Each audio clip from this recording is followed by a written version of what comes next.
Hello and welcome to the Last Word on Spurs. We do hope you're keeping very, very safe and well. Thank you so much for joining us. If you're listening to the show for the first time, and where have you been? We're on iTunes, we're on Spotify, we're across all major audio platforms. We're, of course, on Twitter at Last Word on Spurs. We're on Facebook and Instagram too. And look, it is Transfers Wednesday here on Last Word on Spurs, which means we bring back a man that's been here for the last, 5-6 years, always bringing us reliable information on all things Tottenham. We're delighted to have him back on Last Word on Spurs. We've got the brilliant news editor, Sky Sports' very own journalist. We've got the wonderful Lyall Thomas back with us. Lyall, love to be back on Last Word on Spurs. Hello, How are you, mate. firstly, bud? How are you? Pleasure to be here. It's getting familiar, isn't it now? It is indeed, mate. It is indeed. Everyone would have known this link-up partnership if they haven't been here for the last 5-6 years. Lyall, I say, busy summer it's been for Spurs so far. I know not everybody will be happy in terms of maybe apart from Maddison, the quality coming in, which we'll come on to. But I think before we get into all that, we always love to open up for any new viewers, new listeners. If you just want to give a bit of an outline as to the role you cover at Sky, and obviously how Spurs comes into that remit for you. So I'm the new news editor at Sky, one of the four news editors. So I work on the news desk and overseeing our news gathering processes. Obviously, during the transfer window, that is all about transfers. So I usually step out of my role and coordinate our transfer news gathering during the transfer window. So I'm sort of across everything. But Tottenham is a club that I've covered as well for many years, as you know. That's why you and I were brought together years and years ago. And I've just continued to do that and try to let you guys know what's going on, especially during the transfer window, because there's always so much fun and games at Tottenham and lots to say. So it's they're always a good story. Absolutely. Yeah, I think it's fair to say that Spurs is a club to cover. You've had your fair share the last, I don't know how many years it's been now, Lyle. A lot of managers, a lot of directors of football. I think it's coming up to 10 years almost, really. I mean, next year, it will be 10 years at Sky. So, it could, I think it's looking, it's about 10 years since I started doing stuff on Tottenham properly, really. So, there you go. 10 years of Tottenham transfers.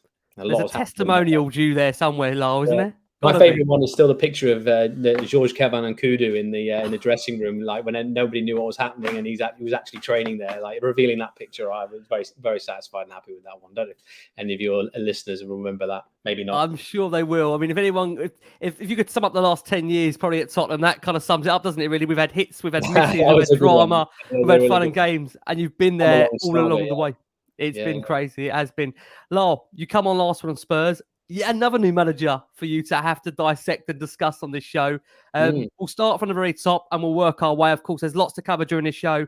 Spurs' centre-back search, of course, possible incomings, potential outgoings. And look, we will get, like I say, right at the very top. We've got a new manager to discuss as well, who, by all accounts, it seems behind the scenes is settling fairly well. We've heard some really good reports recently from the man. So we're going to get your thoughts on it. And Postecoglou, of course, appointed on a 4-year deal earlier in the summer. Really keen to get your overall thoughts on the appointment. I feel like I've asked you about the last 5 managers, Lyall, and bless you, you've always been fairly positive when they've come in. But I'd love to know from you your thoughts on him, number one. And number two, how far you feel he was initially up Spurs' managerial shortlist at the time of the search. Well, I personally think, I'm going to be positive again, mate. If I've been positive before, I think it's a really good appointment. I think it's a really exciting appointment, to be honest. I mean, certainly for the first point in terms of the way that he's going to play football. I mean, that's obviously been one of the major issues that Tottenham fans have had over the last couple of seasons. Obviously the results, but mainly the way the team has played and the style of football they've played has been, really challenging to watch, especially for Spurs fans who like to play, more front foot attacking football. You don't like to play as pragmatically as people like Conte and Mourinho like to do. So they've definitely brought a manager who will do that. They brought a manager in who will look to dominate games, especially at home. And, will look to press high up the pitch. Will look to keep a lot of the ball, make a lot of chances, make a lot of high quality chances in the box as well. You only really need to look at and read and listen to or speak to Celtic fans and how they feel about Postecoglou, because on the one hand, they may have had a lot of managers over the years that have continued to win them trophies, but the one they speak of the most highly out of all of them is Postecoglou. They absolutely loved him up there. They loved the way that he played the game. They loved the way that he spoke to them through the media and in interviews and things like that. So he's a really interesting guy who's got a really interesting background from where he's come. Obviously, a bit of an unorthodox, background, having come through football in Asia and from Australia.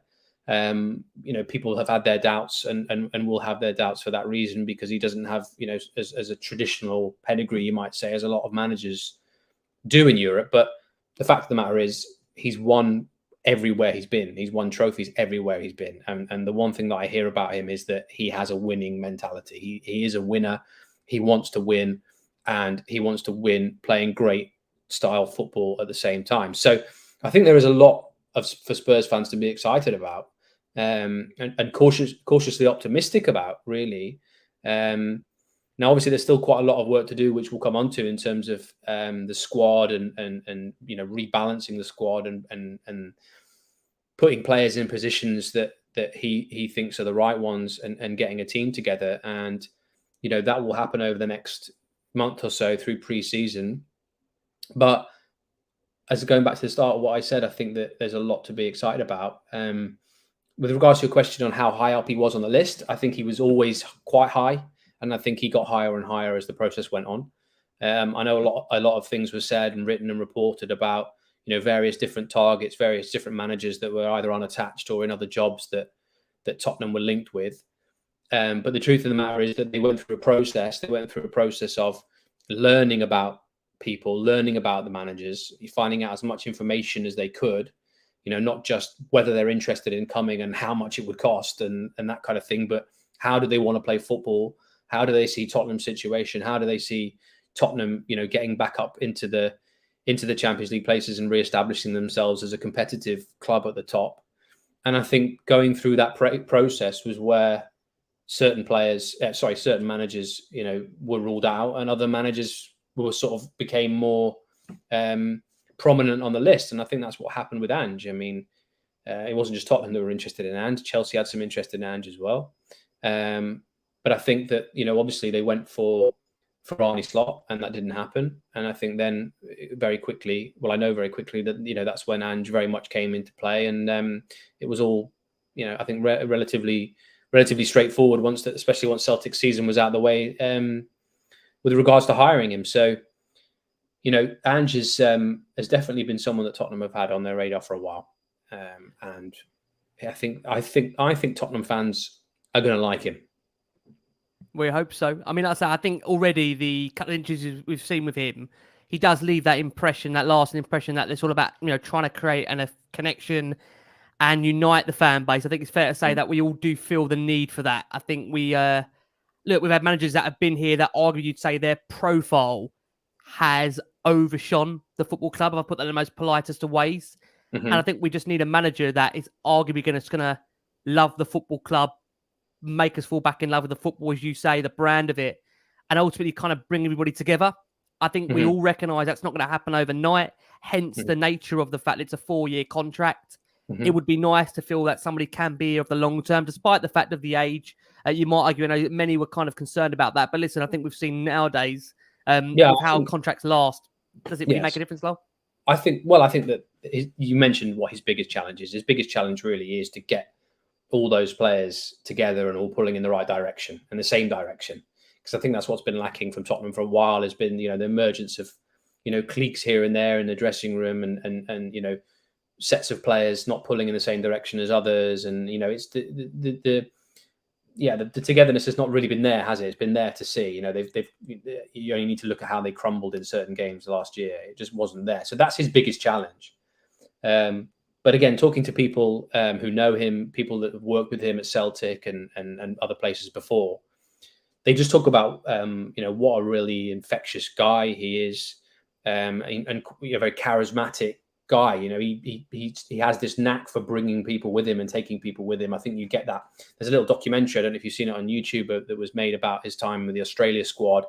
And as much as those little documentaries are always, puff pieces to show how positive everything is, and they never really show the negative side of things, I think if you watch that, you can get a bit of an idea of what he's about. And he's a shrewd guy as well. He's not going to be somebody who's going to mollycoddle the players. He's not going to be someone who's going to, just be, laughing and joking and everybody's mate. No, he's not like that. I think he maintains a respectable distance And I think he's been very good at towing that line between getting the players on side and bringing the players on side, but also making sure that they know who's in charge, effectively, at the end of the day.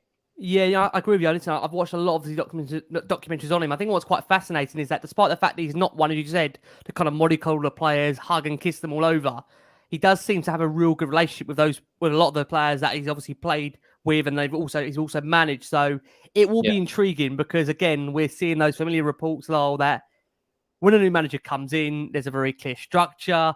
Everybody seems to know their jobs, what they're doing. And then, of course, as you know, towards the end of a managerial reign, we always hear the training's repetitive, it's boring, there's a real lack of any real new freshness to it. So, I mean, do we pay much attention to the fact that at the moment, already from day one or day two from the non-internationals, that he seems to have set out a really clear vision? Do you pay much attention to that at the moment? I think it's still early. It's still very early. I mean, they've only been back in training. What is it? A week. Well, yeah, less than a week. Less than a week. So, there's still a lot to happen. But like I said, just having heard of what I've heard about him, and obviously having done a lot more homework on him in the last month or two since he came to Tottenham than I knew about him before. I mean, obviously I was aware of him and knew quite a lot about him, and had been told about him actually quite a long time ago. People have been telling me that you got to look out for this guy. He might be managing over in Asia, but this guy's got something going for him. So, but from what I know about him, I think that he will make a good impact with the players, and I think that he will be able to pull them in the right direction. Those that want to go with him, and that's the most important thing. It should be exciting for Spurs fans. And I don't know what it is. He feels like a Tottenham manager. I don't know what it is. There's something there as well that just feels. No, you're right. I do agree. I totally agree. Like you say, you referenced the brand of football is really important to him. And I think even already, again, we can't get away from the fact we've heard only a 5-minute interview. If you include both of them, the 4-minute one from the club channel, and then the initial one when he was appointed. And I think the most important thing he talks about, having clear strategy, exciting brand of football. And I think from what we've gone through over the last 3.5-4 years with Mourinho and Conte, who, don't get me wrong, in their own right have won everything there is to win in the game. I think ultimately you have to have a brand of football that is exciting. And I think now we do see with the managers that are progressive, the likes of Pep Guardiola, and you see, obviously, dare I say, even Mikel Arteta, and again, Jurgen Klopp, those managers concentrate a lot more on what they're doing than the opposition. And I feel Tottenham have to get back to that, where the sole focus is, okay, what are we doing with the ball, rather than worrying about what the opposition are doing. I think this man 100%. Will definitely do that. I'm intrigued. And that's what Tottenham fans want to see, don't they? Especially at home. They want 100%. They want their team to dominate the ball, to be creating lots of chances, exciting the fans, and so they should. Absolutely. It feels one man, Lyall, that was quite pivotal to Postecoglou's arrival at Tottenham, or even his appointment, is that of the new chief footballing officer, Scott Munn, who has now officially started his job. He started it on July the 1st, of course, alongside Ange Postecoglou. I'm really keen to know if you do feel from your perspective he was crucial in that appointment. And secondly, if you feel with his appointment, Daniel Levy will take that step back from all footballing operations and allow Scott Munn to continue or to do the job that he's been brought in essentially to do. Yeah, I think we mentioned this before on previous podcasts. I think that there has been, to a certain extent, Daniel Levy has been stepping away from, hands-on day-to-day oversight and running of the technical side of the club. I think that's what he was looking to do when he brought in Fabio Paratici. And I think Scott Munn, to an extent, is a continuation of that. Obviously, his role is not exactly the same. He was brought in more above Paratici when Paratici was still there. But I think that I don't know too much about Scott Munn and his background. I don't know a lot about it. Again, I've been trying to brush up on him as much as possible, but he's a little bit more difficult to find out about because he's obviously been working, behind the scenes and in the corridors of various clubs. So, but I think his remit is more sort of looking after staff, culture, that kind of thing, systems, and setting up the structure of the technical side of the club. To be functional and again together, and like any business really, making sure that all the different departments are aligned and making sure that they're talking to each other and communicating properly, and making sure that that good recruitment happens, not just in the squad, but also in terms of the staff, right through the training ground, right through the academy and the stadium and everywhere, I think is kind of his role in a nutshell. I think he needs some help on the recruitment side of things. I think he would probably admit himself that that's not his forte. And obviously Spurs have been looking into, bringing in a sporting director kind of person in that role. But what I understand is that actually for the moment, they've sort of taken the foot off the gas a little bit in trying to appoint somebody. They're not just going to want to bring anybody in. They're going to want to appoint the right person.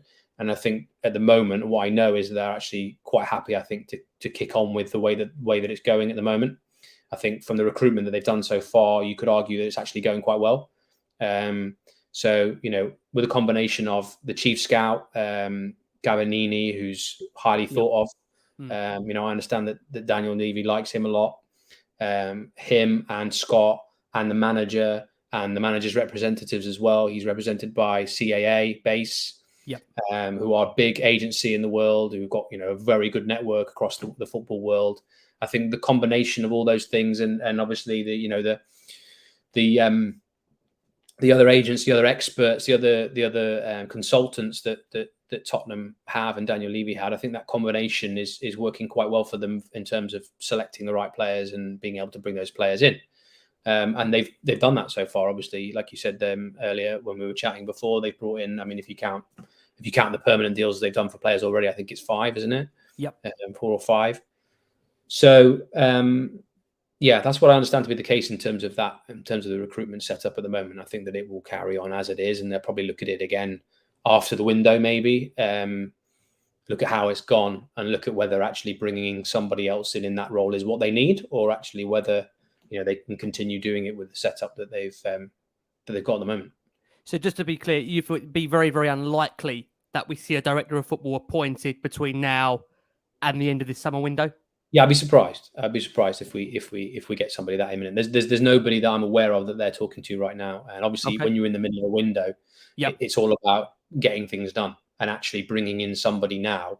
I mean, it's very rare that you get a sporting director arrive mid-window. Yep.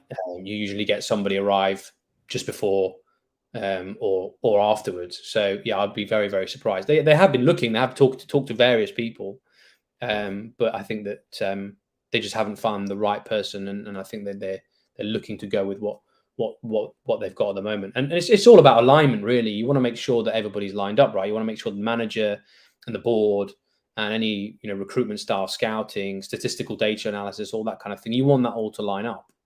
And then you want the ability, once that's all lined up and you selected the targets you want to make sure, obviously, that you've got the ability to go out and do those deals. And Tottenham have got the ability to go out and do deals. We know that. It's not, Daniel Levy's got the ability to do deals. Rebecca Cablehorn's got the ability to do deals. And also, the agents that they work with have also, got the ability to do deals. And that is the way that it's been working at the moment. And it seems to be working well from what I can see. Yeah.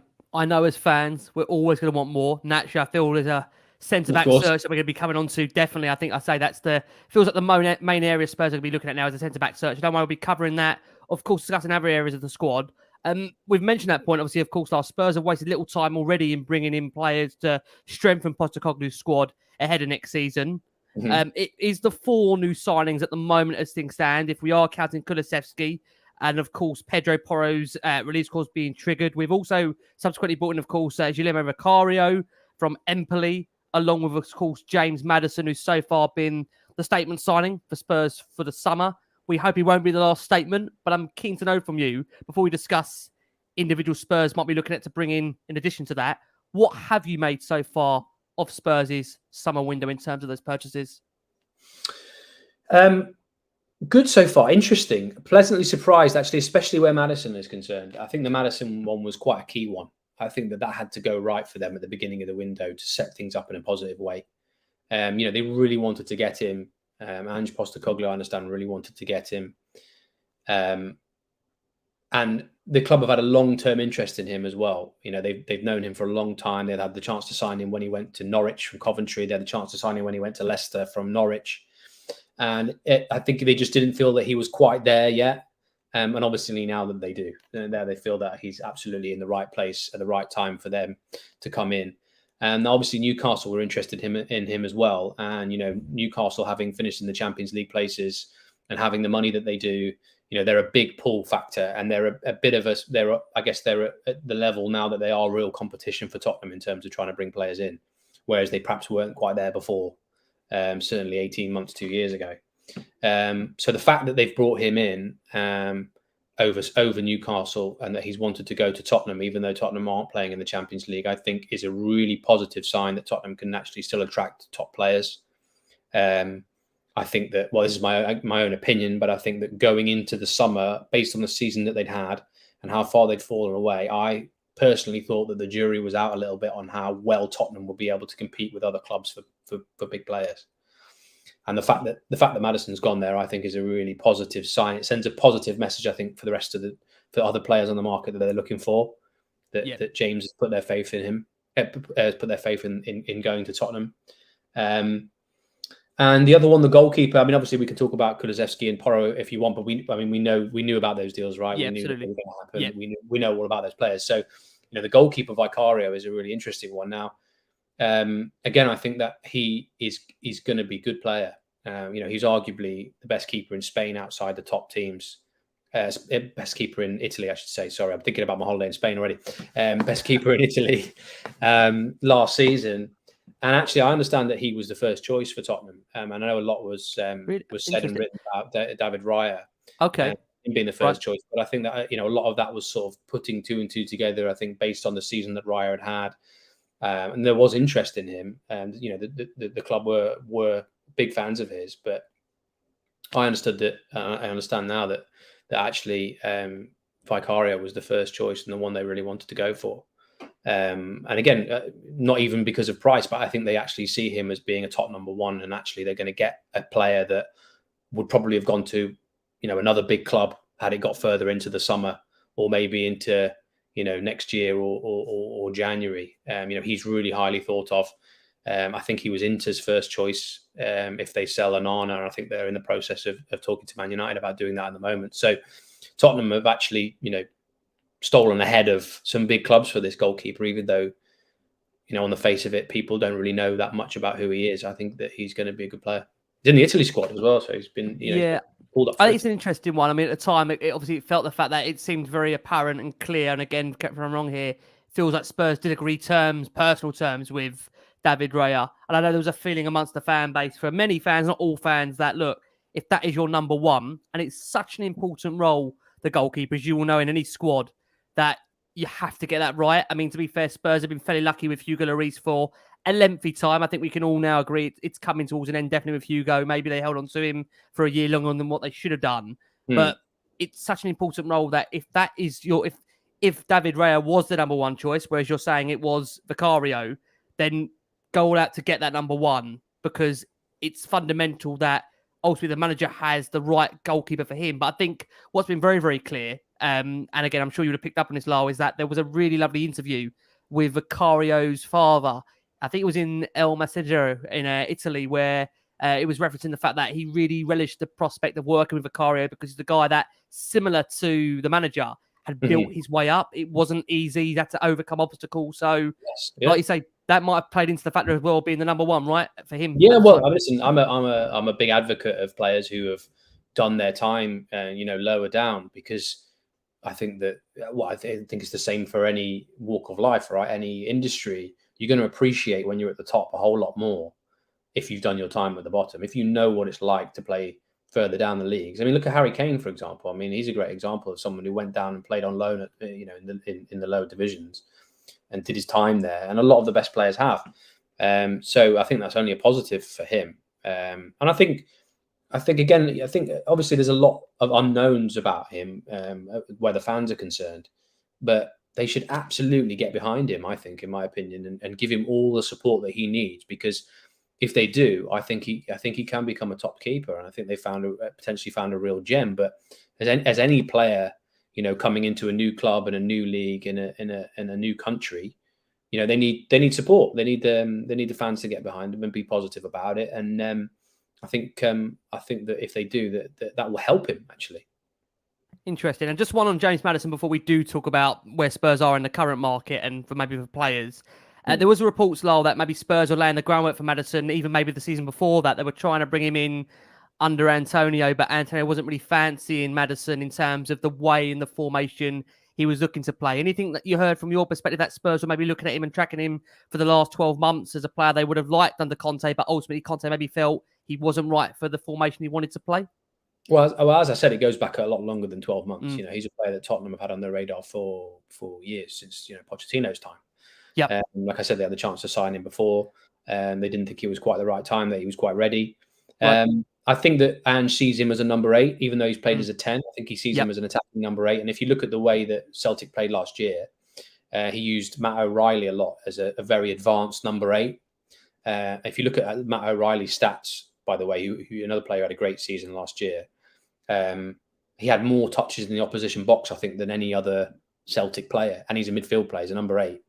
So that should give you an idea at how far forward, how advanced James Maddison will play, even though technically he's going to be a central midfield player, and that's where he'll line up. He'll play in a very attacking way. He'll be very advanced up the pitch, and I think he will be the one that will be dictating and creating chances really high up. Very similar, probably, to how Christian Eriksen played in Mauricio Pochettino's formation. Interesting. I think it's fair to say, Lyall, that I think there's a collective feeling amongst the fan base that we haven't quite had a creative midfielder like that since the Eriksen days. So he's filling a void that arguably, as Spurs he scores goals as well, Maddison. Let's not forget that as well. You know, he can put the ball in the net. Free kick taker as well, Lyall, as we know. So he's got multi-talented. Got it all, and I think he's now really actually starting to come into his prime. So I think, like I said before, it's a good, really good signing for Spurs, Maddison. Agree. Well, listen, what we are going to do, we are going to go for our first break of the show for our listeners on audio. There's over 1,200 of you watching us live who are waiting for Lyall's braided breath as to what's coming in terms of players that potentially coming in. So that is where we are going to turn our attention to next. Now, by the time this show does go live, this may already have been a Spurs signing. But listen, at the moment, he isn't a Spurs signing as we record this right now on the Wednesday evening. And as we understand, Manor Solomon is set to undergo a medical with Tottenham after agreeing to join the club as a free agent, as we understand, on a 4-year deal. He impressed on loan at Fulham last season. He's without a club after Ukrainian side Shakhtar Donetsk. The contract expired at the end of June. I want to ask you, Lyall, because again, mixture of different reports. He would be technically, you'd say, replacing the outgoing Lucas Moura. Is it fair to say this one is more of a club signing rather than a genuine Postecoglou target? No, I wouldn't say that that's true. I mean, we talked about things being, alignment and things being a lot more aligned when I answered your first question.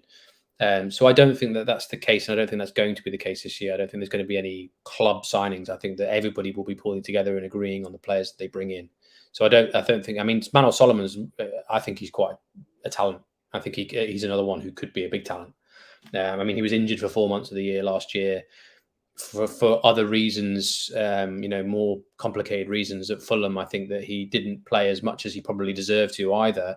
But when he did, I mean, there's some flashes of real brilliance, shades of Heung-min Son cutting off the left-hand side and putting the ball in the net. And that's what they'll be looking for, a real understudy for Son, someone that can learn from Son and partner up with him. I think that's what Manor brings. I mean, in terms of what you mentioned in terms of the deal, I didn't hear. I didn't sort of follow exactly what you said, but I think you said that his contract expired. His contract didn't expire. So, I mean, the thing to say about this one that makes it more of an interesting transfer story than normal, and one that I know a lot about, is the fact that the reason that he was able to join Fulham last year, which wasn't a loan, even though some people mistook it for a loan, it wasn't a loan. What happened was, FIFA made a ruling when war broke out, or just after war broke out in Ukraine, that foreign players who played in Ukraine could suspend their contracts to allow them to play in other countries. Now, that was what happened when he went to Fulham. Effectively, that year of his contract was suspended, which allowed him to sign a 1-year deal with Fulham. So technically, you could argue that he was contracted to 2 clubs at the same time, but one of his contracts was suspended by FIFA. And so what happened was FIFA actually extended that ruling again for another year, just before the summer window opened. So Manor Solomon was able to do the same thing again. and his contract actually expires at the end of this year in December. So the FIFA ruling basically the FIFA ruling lasts for longer than his contract lasts at Shakhtar. So he's actually still got 6 months left technically. Right. Okay. Shakhtar. But because that ruling extends until next year, he's able to actually leave, supposedly, technically, on a free. But yeah, it's an interesting one because Shakhtar, for all intents and purposes, I wouldn't say that they're necessarily furious about this particular thing happening, him going to Tottenham, but more broadly, they are furious and have been furious that FIFA made this ruling. I'm intrigued from you, Lyall, because we've had a quote come through from the Donetsk CEO, Sergei Palkin, who says, I don't know if you've seen that, Spurs an established club, respected with a big history. Ultimately saying, we hope we'll have a meeting with Tottenham representatives on the eve of our friendly match, and in good faith we'll find a solution to the Manan Solomon situation. The solution should satisfy both sides. I mean, is there an outward concern this could end up going to a tribunal? Do you think it won't get as far as that in any way possible? I think that's unlikely. I don't think Tottenham would be particularly concerned about that happening. I think that, obviously, like I said, what I know is that Shakhtar are very unhappy with this ruling for FIFA, and they've been very unhappy for a long time, and they've actually been challenging it legally, and they haven't been successful yet to get that ruling actually overruled, or to actually get some compensation. Because what I do know is from Shakhtar's point of view, they were arguing that they were quite happy to discuss selling those players. Any foreign player that didn't want to be there anymore, that they would be open into discussing the exits, that they weren't necessarily going to stand in anybody's way of leaving. So therefore the ruling wasn't necessary from their point of view. Right. So they actually feel like players that they've invested in have actually been able to leave for free. They've invested in Manan Solomon, and they actually at the moment aren't getting anything back for their asset. And I cannot think of any other business or any other situation in football where that's the case. So obviously special circumstances because war has broken out, but I actually can see where Shakhtar are coming from. I actually don't think it's right personally that players that they've invested in, they haven't been given the opportunity to actually try to sell before they've effectively been taken away from them, because that's kind of in a nutshell what's happened. So obviously this friendly is going to happen, which will I think all the proceeds from that are going to go towards the war effort in Ukraine, towards humanitarian aid over there for families in Ukraine. And that's a great thing. And that's a great thing that Spurs have agreed with them. But yeah, let's see, if Shakhtar want anything more, then I guess, they will talk to Spurs about it when they're there. But I don't think that it's going to jeopardize the deal in any way. I don't think there's anything particularly to be concerned about. I think it's just something obviously that they have to settle between themselves. And as far as Solomon's concerned, I don't think he's travelled over yet, but I think he's travelling over tomorrow, I think, or sometime just before the weekend. And I think that the medical and pictures and all that kind of thing, I think is expected to happen over the next few days. And I think it's probably quite likely we'll see some sort of an announcement, maybe Sunday or Monday, maybe. Okay, interesting. I mean, I suppose it's to beat off a lot of clubs for his signature, out of interest? The only one I know of that were very keen to sign him again was obviously Fulham, I think, because he'd done well there. But he is a talent, and then there's no doubt there will be other clubs that would have been looking at him. I'm not aware of any in particular. Okay. But there are some talented players starting to come out from Israel now as well. So it is an interesting place to look. Obviously, you've got Lyall, the winger at Celtic, who's very highly thought of as well, who's being looked at by a few clubs, Celtic, Ajax. So there are a few real sort of promising talents coming out of Israel that I'm starting to be aware of and having a look at and looking at video clips of and looking at their stats. And I think it's an interesting market to look at. And I think if Solomon does well at a club like Tottenham, it's a big good advert for Israeli players. Yeah, I agree. Most certainly. Right, there's obviously a lot of wide reports in terms of the position Spurs are looking to fill this summer. They, of course, are putting us on a new goalkeeper. You can tick that off. They are, as we understand, looking to ideally sign a couple of centre-backs, which we're going to come on to shortly. And potentially, obviously, the winger, which you may argue is, of course, Solomon ticking that box, and the creative midfielder, which, again, you might say Maddison has ticked that box. Are those the areas that you're specifically aware Spurs are looking for? And are there any, in addition to that, we should keep our eye on in terms of positions, Lyall? No, I think you've covered it there. I think the priorities have been, obviously, the goalkeeper, centre-back, and another midfield player, creative midfield player, and also a backup winger for Son. And that is obviously Solomon. I think Solomon can play both sides, but I think he's more prolific off the left. So obviously that I guess that takes us towards a conversation about the centre backs, because that's the next priority area that they need to look at. But in answer to your question, centre halves, they'll sign one, they might even sign two, and other than that, I think it will depend on outgoings. I think that if they get a centre back in before they go on tour, not sure that's going to happen. But if they do, then I think they'll go on tour with what they've got, and they'll look at what they've got while on tour, and then when they come back, they'll make some decisions on whether they need to make any changes in any other positions. Okay, let's dive into centre backs. I know again it's a high topic amongst Spurs fans at the moment. I'll start with one, and then we'll go on to the second one. I know Spurs would ideally love both, so I will ask you that's a possibility. But keen to know from you where Spurs are in the negotiations for Mickey van der Ven of Wolfsburg. It appears Spurs are closing in on the left-sided central defender. Can you give us any further update as to where Spurs are in terms of progress with those negotiations? Well, how close is closing in, do you think? That's why you're here. Good answer, mate. I try. I don't think it's close at the moment, no. I think that, what I know is that they're definitely interested in the player, but they're interested in about 4 or 5. And what they're doing at the moment is they're talking to the right people around all 5 of these players, which is what they should do, and which is what is normal for this time in the window. There's nothing agreed with Wolfsburg. There's nothing agreed with the player yet, either. And they are also talking, about players like Edmund Topsober and Tosin Adarabioyo at Fulham, and Clement Lenglet still at Barcelona, and there is one more as well, at least one more on the list as well, which might be Mark Guay, but I've not had that confirmed yet. But we know there's a long-term interest in Mark Guay from Spurs, which we've reported and mentioned before. So it could be him. So I would say, spinning plates really still at the moment on, all 4 of those players, and which 1 or 2 out of those 4 that they will sign, I think is still up in the air. So yeah, they're obviously pursuing them, and there is another club that's interested in, or at least one other club that's interested in Van der Ven as well. Right. So I don't think it's something that's going to happen very quickly. Same with Clement Lenglet. I know that Juan Laporta came out the other day, didn't he, and say something like that he thinks that they will reach an agreement with Spurs for Lenglet. But I don't think that's something that's going to happen very quickly. So I think as his willingness to do a deal was more the reflection in that comment, because we know that he's a player, Lenglet, that Barcelona want out. They want to get rid of him, and they want him to move on somewhere else. And so they'd made a sort of soft deadline of June the 30th to try and get a number of players out of Barcelona, one of which was Lenglet, and that didn't happen. So that only plays into Tottenham's hands a little bit more. It means that they don't have to be in a rush to make that happen.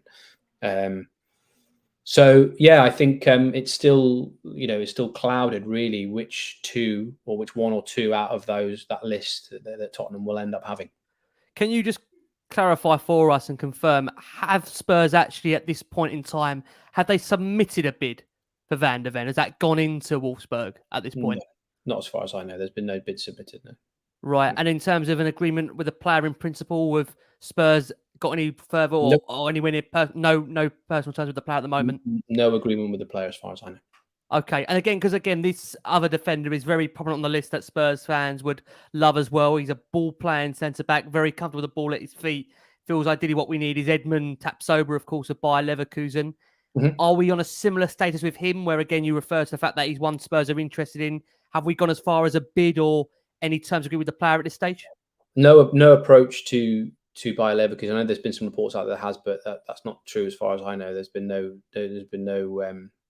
direct dialogue between the clubs. There's been no approach from Spurs to Bayer Leverkusen for him. Right. I know that he is obviously he's definitely on the list, as I just said. Yep. And I know that that Bayer Leverkusen are not very keen to sell him. They want around 50 million euros for him, which I think is about sort of 43 million pounds at the moment. So he's going to be quite pricey as well. So I think, of all the players that they've got on the list, he's pretty tricky one to get out of Bayer Leverkusen, I think, this summer. But they're definitely interested in him, and yeah, we'll see if see how far they get if they try to pursue that one. Can But I there's just, also, I mean, the other thing to say as well is that yeah, I think Tottenham are more inclined and prefer to sign a left-footed player, or at least one left-footed player, because they need a left-footed centre half. They're obviously missing one. That's, you know, so Van de Ven's a left-footed player. Clement Lenglet's a left-footed player. Tozin's right-footed, and Tapsoba's right-footed. So right. Tapsoba is more suited and has played more for Leverkusen in the right centre-back role rather than the left centre-back role, or in the middle of a three. Yep. Whereas obviously Van de Ven and Clement Lenglet are used to play on the left, and Tozin as well has played on the left of two as well. I think when they came up Fulham the first time, and he played in a partnership with Joachim Andersen. Andersen played as the right, and Tozin played on the left. And actually, you know, I think the one that's being talked about the least at the moment, Tozin, could be the most interesting one in many ways. I mean, I actually think he's really good and actually underrated player in many ways. I mean, if you look at him, especially statistically, and how he's performed in the seasons that he's been in the Premier League for Fulham, he's outperformed on various data metrics pretty much most of the centre halves in the league when he's played. And you know, this idea that he's not actually played that much for Fulham last year is also a bit of a myth. I mean, he played a lot of games, and I know Marco Silva is a really big fan of his and really likes him. And I think that, like I said, he's an underrated player. And I think he could do well at Spurs, and he can also cover both the right and the left centre back roles. So, yeah, I'm afraid that, there's nothing really more to say on the centre half front than that. I know that, you know, it can appear that Spurs are close to doing this, close to doing that, but it's very much jury's out on which one or two of the four that they will sign at this point. Can I just ask you, Lyall, just based on budget, would you feel it's completely, unlikely or wouldn't happen that Spurs would sign both Tapsoba and Van de Ven? Do you think it would only be one of the two in addition to maybe a Lenglet? What's your feeling, or could they sign both potentially? Because it feels again as a fan, when you look at Spurs' central defence, bar Romero, there's nobody really there that you can feel centre-back wise safe in the most politest way. I mean, we'll come on to Eric Dyer and Davinson Sanchez and where we are with potential outgoings, but it does feel Spurs need at least a couple of, I would say, prominent, decent ball-playing centre-backs that you feel you can trust week upon week. And granted, we're not in Europe. Is it impossible, do you think Spurs would have the budget to spend big on both Tapsoba and Van de Ven if they were to try and bring both to the club? Good question. Honest answer, don't know. If it came to it, I'd say it was unlikely, because I think they'll both fetch similar figures. I think Van de Ven might be a little bit less. Right. Okay. But again, I think it would depend on outgoings as well. You know, if they can recoup some money on selling the centre halves that they've got, then obviously that will give them more to play with. So that's what I mean in terms of the jury being out on which four they're going to sign, because there's a lot of sort of moving parts that still have to line up, I think. And that's one of them really is Ange Postecoglou looking at the players that they've got and assessing the players that they've got. Because I think actually Ange is quite willing to give every player there a chance. You know, I think every player is being given somewhat of a clean slate to show him that they can either be involved or don't want to be involved or what. So, you know, there's still, it's still unclear, I think, you know, which centre halves will move out of Spurs, and therefore how much space there is to bring in to, and also how much money there is to also bring in to. So again, that goes into what I was saying before, that I think that's why that there isn't one in particular that's close to happening right now. Okay, I appreciate I'm pushing you on to centre back. So just again to finish on this point, you think we maybe get a couple in, ideally two of that list? Well, I think personally, in my opinion, I think they need to. I agree. They need two players. In my opinion, they need to. In my opinion, centre half is the area where Spurs have been the weakest. Totally agree. I mean, look at the goals conceded last season. It's ridiculous, 63, 64 goals. You feel they need to. So you think hopefully we're hopeful will be two. Fingers crossed. Yeah, I think it's hard for me to predict, obviously, of course. I would be surprised if we reach the end of the summer and there isn't two new centre halves now. I would be surprised. Okay, I would steer away from centre halves after that interrogation. Let's talk about potential outgoings of centre halves. One man looks like he's not going to be going anywhere is Eric Dyer. It appears, according to recent reports, he wants to fight for his place and is excited about the season to come under Ange Postecoglou. Of course, there's Davinson Sanchez, who's been linked to both, I think, Galatasaray in recent days and Spain as well. And then, of course, you've got Japhet Tanganga, who really has had a disruption of disruption of the last 2 or 3 seasons with a lot of injuries. And likewise, Joe Rona's not really hit the ground running. Is there potential, Lyall, 3 out of those 4 could leave the club this window? What do you think? Well, I think that they're obviously, they're the obvious names, aren't there? Who need to prove themselves to Ange if they want to play under Ange. I think Dyer will stay. I think that's as I understand it, that's absolutely right, that he does want to fight for his place and is quite excited about playing with Ange. And I think Dyer could still be a useful player for Spurs. The others obviously haven't played as much. Rodon was out last year.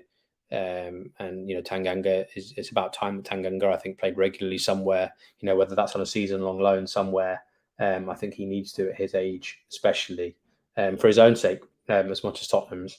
And Davinson Sanchez has had his difficulties, hasn't he? It might be the right time for him to find a new club and start afresh somewhere else. But as I said, what I understand is that Ange will give them all a chance to prove themselves and show whether they want to be involved and whether they can be an asset in his team or in his squad or not. So that's why, like I said, there's still so much to sort of play out, really, especially in the preseason and when they go away on tour. It'll be interesting to see, who comes good and who doesn't. There may have been quite a few surprises, or at least 1 or 2 surprises for people and players that might find themselves back involved that haven't been involved before for a season or more.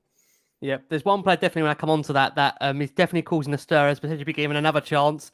Some would argue he's been given a 5th or 6th chance, but I will ask you about him shortly. You're going to say Tanguy and Ndombele? It will be, yeah. I will ask you about him shortly when we come to those profile of players that we are potentially looking to give a second chance to. Do you feel, though, Lyall, from your understanding of those potential centre-backs, there's no current bids on the table for those at the moment in terms of outgoings? There's no bids at the moment that you know of for potentially them leaving the club? Now, I'm not aware of any bids on the table. There's been some rumours about Ndombele today and Napoli that's been a bit murky and hard to actually decipher what's going on. Some conflicting information. Some people saying yes, there's been a bid, and yes, they want to sign him, and others saying no, they don't, and they're actually looking elsewhere in the market at the moment. I think Ndombele is an option for Napoli, but again, they know. I'm pretty sure they know, and certainly Ndombele knows, and his side of things know that that Ange wants to have a look at him and a real good look at him in pre-season and whether he can be a player for him. And again, who knows whether he can surprise everyone. He's such an interesting character, just an interesting guy. And on his day, an outstanding player on his day. Let's not forget, he's had some blistering performances and at the same time also some absolutely, at times, comedic performances. Absolutely. Spurs. So, who knows which Tanguy and Ndombele is turned up for Tottenham this summer and which one's he's going to be for Ange. I think some of the issues that he's had has been the managers that he's played for, because I think that, personality types, I think, have clashed and playing styles have clashed a little bit, and he's been asked to do things that he's, not so keen on. I know that when he was brought to the club, he was seen more as a really advanced midfield player, more like a 10. Someone who's going to play higher up the pitch. And that might have been part of the issue of when they changed managers and he was asked to do a lot more of the defensive side of the midfield play, why there were some issues with it, So, whether Ange can see him fitting in a real, really advanced role there or not. Let's see. Let's see if he can fit into the system and do well or not. It'd be really interesting to find out. Same can be said for Lo Celso. Same can be said. Okay. Same. I mean, Lo Celso has got interest from elsewhere. I think he would like to go back to Spain. I think he feels like his play is more suited to Spain, and I think I would agree with that. And obviously, he's had a happier time in Spain during his career so far than he has anywhere else. Barcelona are interested in him. Xavi really likes him. Again, that's going to be one to play out over the summer to see whether he stays or whether he goes. But there's I don't think there's any bias or not towards anyone. I think he'll be given as much as a chance. Sergio Reguilon, another one who will be given a chance to prove himself. Another player who's, I think, did show promises of being a good player when he was at Tottenham, and something went wrong somewhere. And so, he'll be given a clean slate, as will Brian Hill and Jed Spence and all these players that were on the periphery or found themselves elsewhere last year.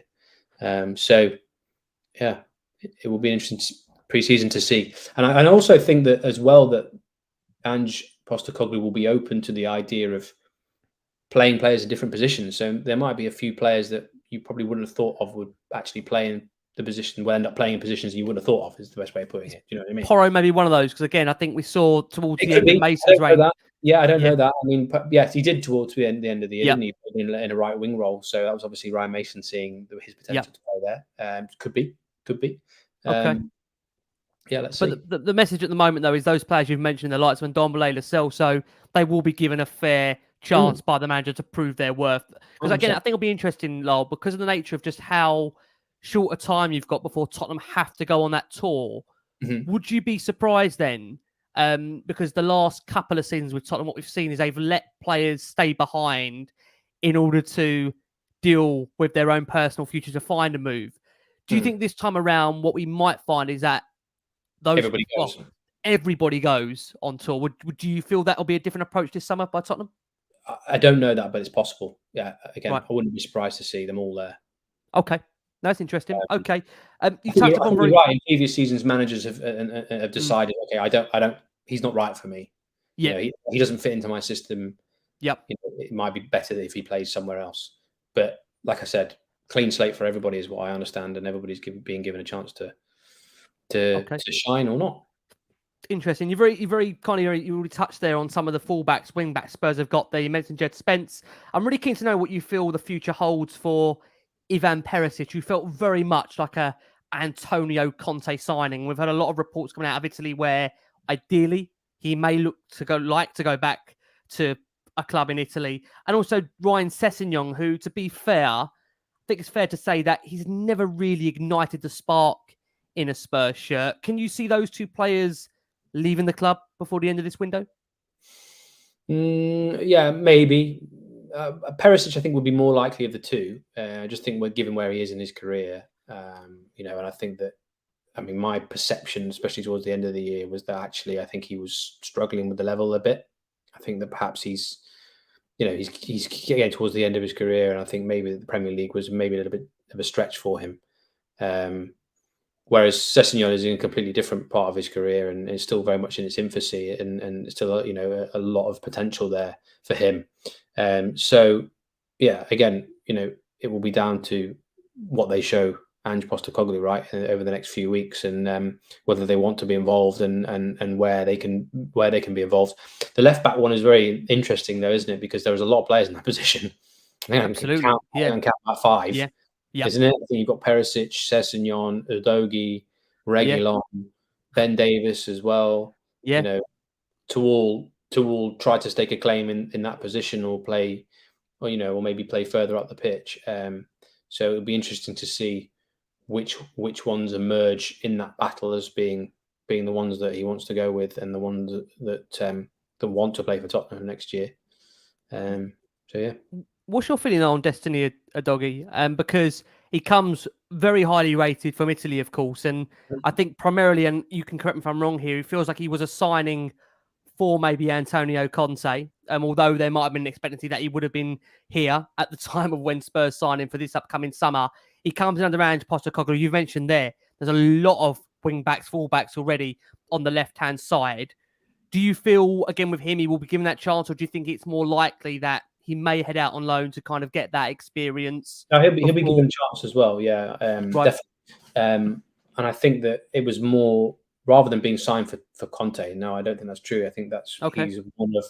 He's one of a number of youngsters that Fabio Paratici and the club and obviously Conte was up for bringing in to develop and see how they would develop, and like you said, because they come with a lot of potential and highly rated, and Tottenham have been keen to do that, to be committing to be investing in the future as well as the now.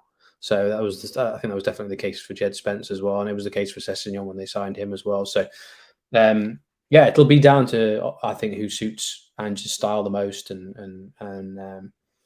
the system. So yeah, remains to be seen.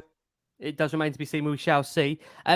It feels like Spurs have already got their, as I love calling it on Last One Spurs, their lock picker in James Maddison. But there has been a little. Yeah. We've seen interest as well in a couple of other maybe potential creative midfielders. One being Leicester, well, his former Leicester City teammate Harvey Barnes, who we understand there might be a little bit of interest there, and also Alex Scott of Bristol City. So I'm intrigued to know from you whether genuinely, on the back of what they've spent on Maddison, whether you could foresee any way either Harvey Barnes or Alex Scott does also end up, in addition to Maddison, at the club this summer. Definitely interested in Barnes. Again, I think he's been on their list for quite a while, Barnes. And there was a little bit of a sniff, I think, for him when they were starting to talk about Maddison. But I think with Solomon coming in, I think that's gone away a little bit. And the other one you mentioned was Alex Scott, again, who I think is another talented young player, someone for the future. But I think, in terms of midfield signings, I mean, Harvey Barnes is a winger, but in terms of midfield signings, I think it will very much depend on outgoings. I think it will depend on, who like I said, who stakes a claim during pre-season. I think there's that. It's very much, you can see it as sort of three phases, I think, of the transfer window. There's the early stuff that they've wanted to do that they know they've had to do, which is what they've done and what they're doing with the centre-halves. And then there's the pre-season tour and the pre-season training, which is where, they will look at what they've got and, the players will play for Ange or not and decide they want to be there or not, right? And then you will see the third phase of the window towards the end when some decisions are made on, who's going to stay, who's going to go. And if there are some gaps that open up and they can invest in bringing some new players in, then that's what they'll look to do. Yeah, I think that's my reading of it anyway. No, that's fine. I will just cover this one for you, Logs. I know we are approaching the hour mark. I've got to talk about Harry Kane, which could completely derail this show. Aaron says on the screen, why are Spurs scared to spend 80 million on two centre-backs? And Lyall, you're more than welcome to give your opinion on this as well. I just feel, again, when you're spending that kind of money on two players, maybe outside the Premier League, that may be a massive, massive risk. There's no doubt about it that, if we're referring to the two that are prominent very quickly, I know we've already discussed this, but Tapsoba and Van der Ven, they both seem very competent with the ball. They seem to both be players that Spurs like. I mean, look, I think me and Lyall made that case that they do definitely need more than one. We ideally would love it to be two. I think, as we've said, we just need to see how that plays out. There definitely seems to be an interest in, Lyall has mentioned about 3 or 4 defenders, but I think, again, a lot of it with Tottenham, and I'm sure hopefully Lyall will agree here, a lot depends on outgoings, doesn't it, Lyall? I mean, you've been on Last One Spurs for the last 6-7 years, and the amount of players that I've asked you about that are actually still at Tottenham, that they've really found it hard to find moves for, or for those players to actually want to go. That's been very difficult, right? I mean, we have to be honest and say that. That's also probably been a reason why it's halted Spurs trying to bring in new, genuine centre-backs. Would you agree? Yeah, I think that's true. Also got to look at the financial aspect. I mean, I don't know exactly what Tottenham's kitty is this summer, but it's not like last summer where they got 100 million that they just pulled out of capital that they could invest in the squad. I mean, they've missed out on Champions League football, which is a huge amount of windfall that you can invest in the team. For all intents and purposes, they're not going to go out and sell, Harry Kane or Son for 100 million or something like that and have a load of money to reinvest in, 3, 4, 5 players all at the 40, 50 million pound mark. They can't do that. They just haven't got the budget to do that without selling some. Do you know what I mean? So absolutely. Absolutely. That's why, the question was, why are Tottenham scared to do that? I don't think scared is the right word. It's, have they got the ability to do that now?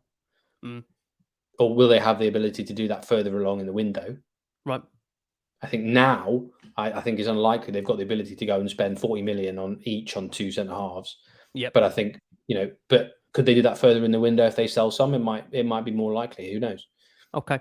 Yes, we'll wait to see. I mean, I'm conscious that we've got still a couple of questions to ask you. We are approaching the hour mark, and I have to talk about Harry Kane. But before I do, Oliver Skipp's an interesting one, Lyall. We heard reports earlier, I would say, during the season, that he's been promoted to that leadership group. And there has been a few murmurs this summer that maybe Spurs would consider maybe letting him go for the right price, given the array of midfield options.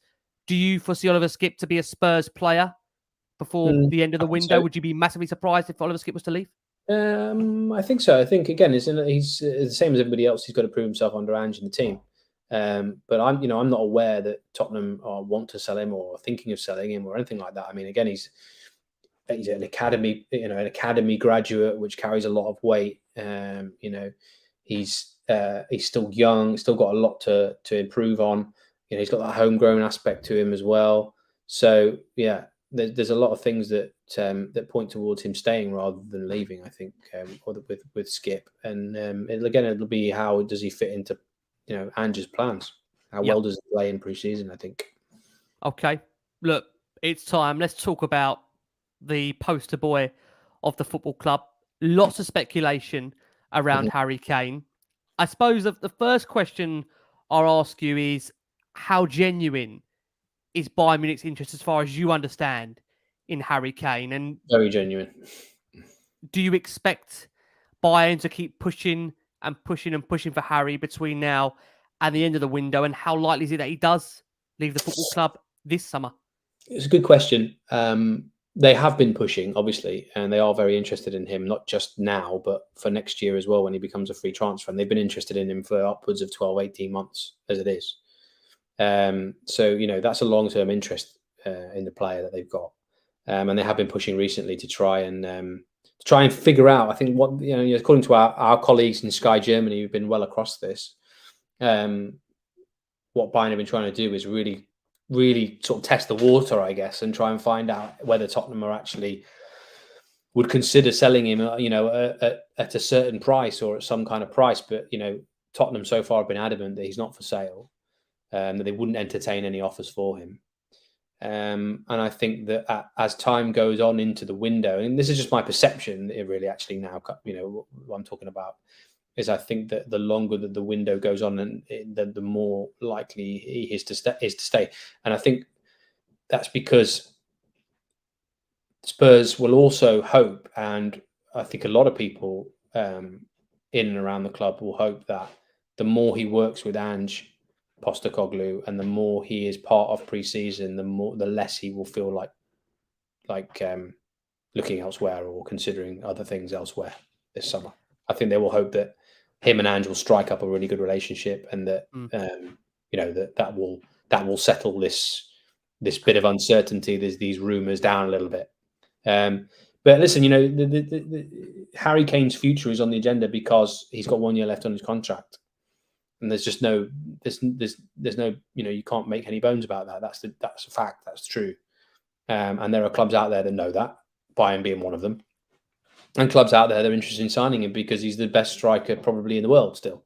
So, that is just that's just the way that it is at the moment. And Bayern have been having a look to see if they can make it happen. But yeah, for all intents and purposes, it doesn't look likely at this stage. I mean, Tottenham don't want to sell him. They're not, like I said, they're insisting that they're not going to even entertain any conversations about it. I think the other thing to say is, I think that all the other Premier League clubs know that as well, and that's why they're not trying. I think they've realised that, and that it's not worth the effort to even try at this point, because I think they're aware that it's slim to no chance. So, and perhaps there's a little bit of Wales. Well, let's see what Bayern can do. Let's see if Bayern can try and make something happen. But it doesn't. I think the concern from a Spurs perspective is, Lyall, and again, feel free, and whatever you can or can't comment, I understand, is the fact that Bayern are bidding for Harry Kane would lead you to believe there's an encouragement from Kane's camp that he wants to join Bayern. Is it fair for me to say that Harry Kane would like to join Bayern Munich? Yeah, that's also a matter of what's a bid and what's not a bid, because Tottenham are insisting they haven't had one. But there are reports out there that one was made. So, reading between the lines, what does that mean? It means, maybe something was offered verbally somewhere that's been interpreted as a bid or interpreted as an offer, or something like that maybe. And the fact that Tottenham are insisting and very vehemently insisting that he's not for sale and that we wouldn't entertain any bids if they came is a pretty strong, definitive message to me. And, that's a very strong stance to take. Do we even know at this point now? Is there still a contract on the table, a contract for Harry to sign to extend his time at the club? We're not sure at this moment. I don't know. I don't know that. I've not heard that. It's interesting. Obviously, like I say, we hope, fingers crossed, that Harry remains a Spurs player. I think the thing is about this, Lyall, is look, you've been here in 2021 when I was asking you these exact same questions when it was Man City in the driving seat. I think my biggest concern is, and last from Spurs listeners will know this term, I am very conscious of time. We're taking now over the hour here. I don't want to keep him too much longer. But I think the thing is that I think, again, people were keen to know is that do you feel Spurs need to set some form of a, as we said about the Longley deal, there's a deadline or a soft deadline there. Does at some point this need to be drawn a line under with a deadline because Spurs are under a new manager. They want to create a harmonious camp going into pre-season where they've spent some money already on players coming in. And you want to have a camp that feels that it's pulling together and there aren't players that are looking to get away. And my concern is that when Nuno first stepped into his first press conference, before being asked what it's like to be Tottenham manager, the first question he was asked is Harry Kane staying here? And Ange Postecoglou, as you all know, has got his first press conference next week. And my concern is, apart from being asked, what is it like to feel to be the next Spurs manager? Along with that will be, is Harry Kane staying here? And it feels like we don't want a summer of this. So do you personally feel there will be some form of a deadline that's put on this where we don't have this drag out to the end of the window and it doesn't affect Tottenham going into those first few games of the Premier League season? I don't know what you mean by a deadline, Ricky. I don't know where that deadline could come and how that deadline will be drawn. How would that deadline be drawn and with whom? You can't turn around and say to Bayern, okay, you can no longer have any interest in Harry Kane past this date. Do you know what I mean? Like if they feel like that, they want to try and pursue Harry Kane, there's not really much you can do to stop that. And it's like what has to happen is to draw, and this is hypothetically, but what happens with any player is if you want to draw a line under it, there's usually a sort of select few options, right? He either leaves and that draws a line under it, or he either signs a new contract and that draws a line under it, or he comes out and says, I'm not leaving it and leaving. And I think that's where I'm kind of alluding to down that avenue where either Spurs or Kane put out some form of statement to say, I'm staying at the football club. And that's the end of it. It doesn't affect Tottenham through those first few games where we've seen it before with players. And you've been here where we've had the likes of, dare I say, Berbatov, Keane, Modric, Carrick, where you've had a player's future almost kind of overshadow the start of a season where it does impact them on the pitch. And again, I ask that question because I don't want it to happen under this manager.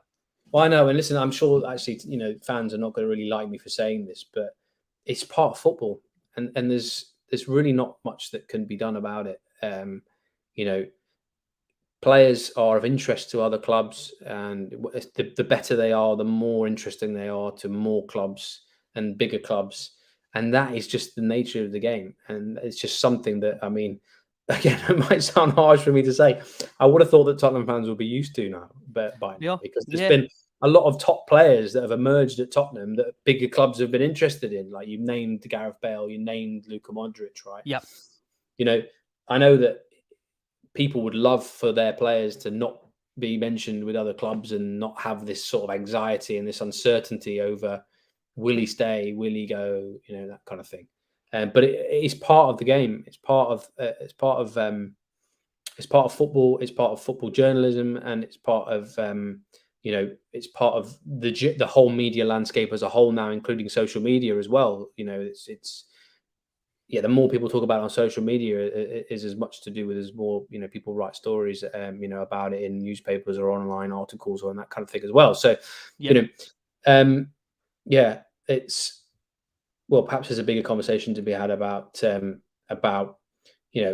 transfer window and clubs, going after players or not going after players and that kind of thing. But I don't really know what more to say than that on it, really. That Tottenham's stance is pretty firm, and there aren't a load of Premier League clubs pushing, as far as we know, hard to sign him at this point, because I think they've realised that it's not going to happen this summer. But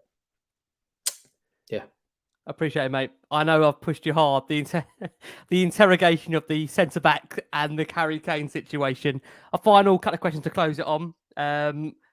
What do you feel constitutes success for Tottenham under Ange Postecoglou for this upcoming season. You still see me, by the way. I realise it's getting dark or has got dark. Yeah, that's. I mean, hell froze over with Harry Kane and the centre backs. Lyall, I've taken you to midnight over it. Yeah, exactly. What constitutes success for Tottenham this season? That's a really good question, I think.